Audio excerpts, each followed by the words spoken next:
본문은 로마서 10장 1절에서 13절까지의 말씀입니다. 형제들아, 내 마음에 원하는 바와 하나님께 구하는 바는 이스라엘을 위함이니 곧 그들로 구원을 받게 함이라. 내가 증언하노니 그들이 하나님께 열심히 있으나 올바른 지식을 따른 것이 아니니라. 하나님의 의를 모르고 자기 의를 세우려고 힘써 하나님의 의에 복종하지 아니하였느니라. 그리스도는 모든 믿는 자에게 의를 이루기 위하여 율법의 마침이 되시니라. 모세가 기록하되 율법으로 말미암는 의를 행하는 사람은 그 의로 살리라 하였거니와 믿음으로 말미암는 의는 이같이 말하되 네 마음에 누가 하늘에 올라가겠느냐 하지 말라 하니 올라가겠느냐 함은 그리스도를 모셔 내리려는 것이요 혹은 누가 무저갱에 내려가겠느냐 하지 말라 하니 내려가겠느냐 함은 그리스도를 죽은 자 가운데서 모셔 올리려는 것이라. 그러면 무엇을 말하느냐? 말씀이 네게 가까워 네 입에 있으며 네 마음에 있다 하였으니 곧 우리가 전파하는 믿음의 말씀이라. 네가 만일 네 입으로 예수를 주로 시인하며 또 하나님께서 그를 죽은 자 가운데서 살리신 것을 네 마음에 믿으면 구원을 받으리라. 사람이 마음으로 믿어 의에 이르고 입으로 시인하여 구원에 이르느니라. 성경에 이르되 누구든지 그를 믿는 자는 부끄러움을 당하지 아니하리라 하니 유대인이나 헬라인이나 차별이 없습니다. 한 분이신 주께서 모든 사람의 주가 되사 그를 부르는 모든 사람에게 부요하시도다. 누구든지 주의 이름을 부르는 자는 구원을 받으리라. 아멘. 하나님의 구원에서 도태되는 이스라엘을 고통과 슬픔 가운데 바라보던 사도 바울은 오늘 본문에서 이스라엘의 실패를 되돌아보고 있습니다. 하나님의 구원 성취에 있어서 이스라엘이 실패했던 이유는 하나님의 의가 아닌 자기 의를 세우려 했기 때문이라고 바울은 말씀합니다. 오늘 본문을 시작하면서 바울은 먼저 이스라엘의 구원을 위한 자신의 소원과 간구를 밝히고 있습니다. 1절입니다. 형제들아, 내 마음에 원하는 바와 하나님께 구하는 바는 이스라엘을 위함이니 곧 그들로 구원을 받게 함이라. 이 구절 속에서 이스라엘에 대한 바울의 안타까움이 다시 한번 나타나고 있습니다. 그러면서 바울은 이스라엘에게 하나님을 향한 열심이 있다는 것을 증언하는데 문제는 그 열심이 잘못된 지식에 근거하고 있다고 말씀합니다. 2절, 3절. 내가 증언하노니 그들이 하나님께 열심이 있으나 올바른 지식을 따른 것이 아니니라. 하나님의 의를 모르고 자기 의를 세우려고 힘써 하나님의 의에 복종하지 아니하였느니라. 바울은 그들의 잘못된 지식을 세 가지로 설명합니다.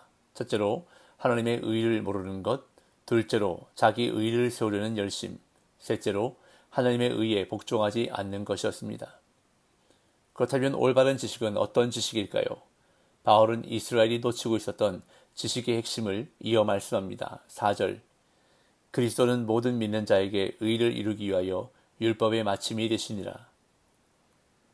이스라엘이 놓치고 있었던 지식은 그리스도께서 율법의 마침이 된다는 사실이었습니다. 그럼 여기서 말씀하고 있는 율법의 마침이란 무슨 의미일까요? 그리스도는 율법의 목적지이자 끝이며 완성이 되신다는 의미입니다. 그러다음 바울은 구약 성경을 인용하여 율법의 의와 믿음의 의를 비교합니다. 5절.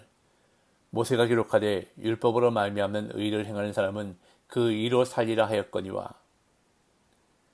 여기서 바울이 인용하고 있는 말씀은 레위기 18장 5절 말씀입니다.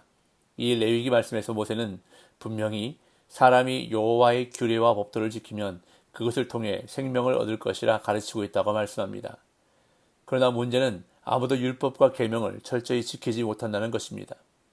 또한 바울은 신명기 30장 11절에서 14절까지 말씀을 인용하는데 제가 신명기 말씀을 읽어보겠습니다. 신명기 30장 11절에서 14절입니다. 내가 오늘 네게 명령한 이 명령은 네게 어려운 것도 아니요 먼 것도 아니라 하늘에 있는 것이 아니니 네가 이르기를 누가 우리를 위하여 하늘에 올라가 그의 명령을 우리에게로 가지고 와서 우리에게 들려 행하게 하려 할 것이 아니요 이것이 바다 밖에 있는 것이 아니니 네가 이르기를 누가 우리를 위하여 바다를 건너가서 그의 명령을 우리에게로 가지고 와서 우리에게 들려 행하게 하려 할 것도 아니라 오직 그 말씀이 네게 매우 가까워서 네 입에 있으며 네 마음에 있은즉 네가 이를 행할 수 있느니라. 신명기 말씀의 의미는 이렇습니다. 모세가 이스라엘 백성들에게 행하라고 주는 말씀은 결코 어려운 것이 아니라는 것입니다. 하나님의 계명은 백성들의 입에 있고 마음에 있어서 이해하기 쉽고 행하기 쉽기 때문이라고 신명기를 말씀합니다. 그런데 오늘 본문에서 바울은 이 신명기 말씀을 약간 변형시켜서 이렇게 말씀합니다. 6절 7절 믿음으로 말미암는 의인은 이같이 말하되 네 마음에 누가 하늘에 올라가겠느냐 하지 말라.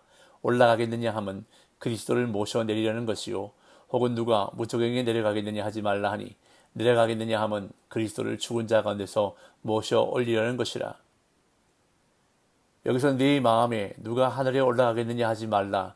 올라가겠느냐 함은 그리스도를 모셔 내리려는 것이요 라는 말씀은 그리스도를 만나려고 하늘에 올라가는 수고를 할 필요가 전혀 없다는 말입니다. 왜냐하면 하나님께서는 그리스도로 하여금 하늘 보좌를 버리고 이 땅에 오시도록 하셨기 때문입니다. 또한 누가 무저갱에 내려가겠느냐 하지 말라 하니 내려가겠느냐 함은 그리스도를 죽은 자 가운데서 모셔 올리려는 것이라는 말씀은 그리스도를 만나려고 음부에 내려갈 필요도 없다는 것입니다. 왜냐하면 하나님께서는 그리스도를 음부에서 썩지 않도록 죽은 자 가운데서 이미 부활시키셨기 때문이라는 것입니다. 다시 말해서 지금 바울이 말씀하고 있는 것은 구원을 받기 위해 다른 사람이 흉내 내지 못한 대단한 노력, 즉 하늘에 올라가는 것이나 음부에 내려가는 것과 같은 대단한 노력을 해야 하는 것이 아니라는 것입니다. 하나님께서 예수 그리스도를 통해 이미 이루어 놓으신 구원을 믿음으로 받아들이고 입술로 고백하기만 하면 된다는 것을 바울은 말씀하고 있는 것입니다. 8절에서 10절. 그러면 무엇을 말하느냐? 말씀이 네게 가까워 네 입에 있으며 네 마음에 있다 했으니 곧 우리가 전파하는 믿음의 말씀이라.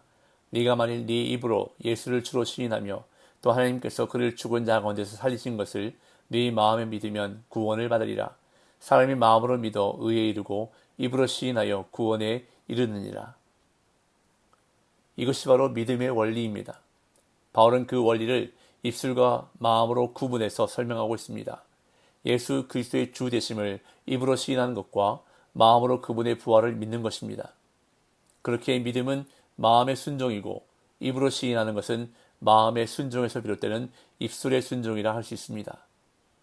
마음에 있는 믿음은 우리에게 의를 가져오며 입술로 한 시인은 구원을 가져옵니다.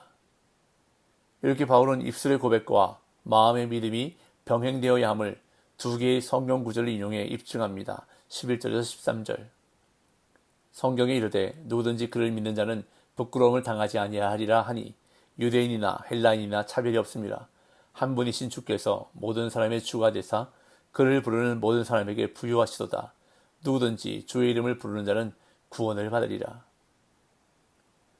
바울은 먼저 이사야 28장 16절 말씀을 인용한 다음 요엘서 2장 32절 말씀을 인용하는데 이 두 말씀을 인용하면서 바울은 오늘 본문의 결론을 두 가지로 내립니다. 하나는 누구든지입니다. 하나님의 구원은 인종에 차별이 없다는 것입니다. 누구든지 그를 믿는 자는 부끄러움을 당하지 아니하리라 하고 성경은 분명히 말씀하고 있다는 것입니다. 그리고 또 하나의 결론은 하나님은 부유하시다는 것입니다. 하나님께서 부유하신 분이시기 때문에 누구든지 주의 이름을 부르는 자는 구원을 받을 것이라고 성경은 분명히 말씀한다는 것입니다. 이 두 가지가 오늘 본문의 결론입니다.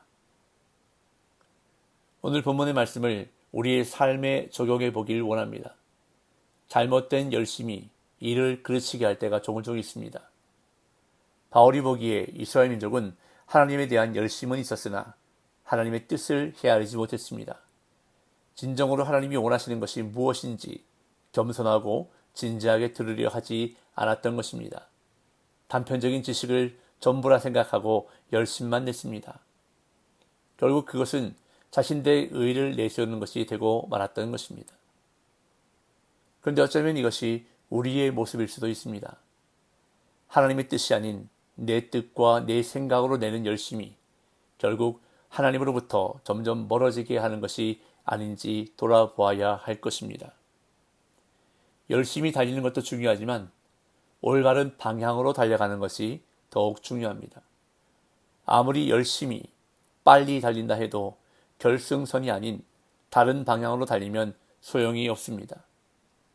우리가 달려가야 할 결승선, 목적지, 끝은 바로 예수 그리스도입니다. 내가 이루고자 하는 목적을 위해 열심을 내는 것이 아닌 오늘도 예수님을 향해 열심히 달려가는 저와 여러분들의 삶 되시기를 예수님의 이름으로 축복합니다.